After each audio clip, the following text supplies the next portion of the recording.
Budeme o 2 týždne hovoriť na tému Don Juan.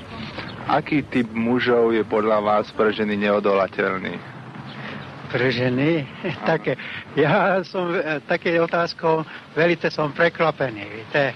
Ja sa najviac sa vytýkame na ženok, áno, ktorí sa existuje naše z republiky, ženy, ktorí sa veľmi sa háklivé veci sa robá, áno. Súdne orgány a jaké zúradné z republiky, keď sú ženy, tak normálne takom slovom sa otázku dajú, že keby sa nechceli a za to sa není sú platení.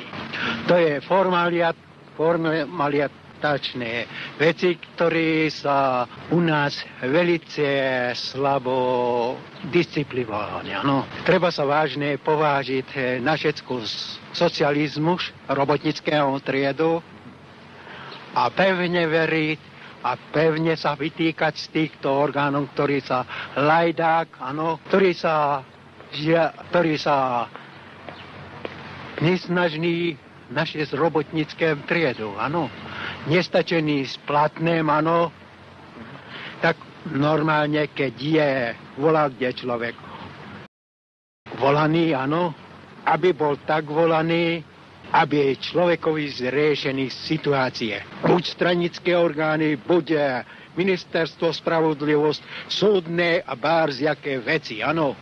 Nie lajdákom, áno, sa ohľadiť, že sa dostane nejaké chorobu, áno, ten človek, ktorý sa ide tam, že sa bojí o tom, nebojí sa o tom, že sa dostane nejaké chorobu, áno, s nervami, áno, zničený. Ja som žiadal, som normálne prepustený hraníc niektorých vecmi, ktorý je váš televízno oddelený, áno, bolo zriešený moja situáciu, oni u orgánom, trestné veci, áno, trestné veci.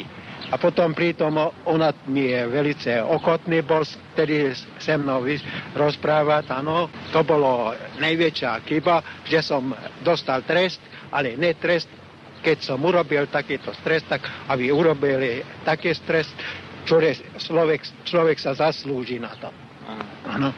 Ne nejaké lajdácké, áno, ktorý človek dostane jedno smrtom, 6 mesíc zde zaplatiť, áno, 25% a 2 roky on je 2 roky je vodické, áno. Dobre, ďakujem pekne. Prosím,